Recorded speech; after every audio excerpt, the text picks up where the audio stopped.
Mahesh sir ஏன் கல்யாணம் வேணாம்னு சொல்றாரு? அது அதுக்கு ஒரு பெரிய காரணம் இருக்கு. என்ன காரணம்? உன் குழந்தைதான்.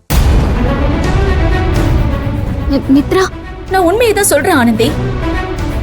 உன் குழந்தையை தத்தெடுக்க போறேன்னு அவன் ரொம்ப தீவிரமா சொல்லிக்கிட்டு இருக்கான். பைத்தியக்கார மாதிரி இருக்கான்.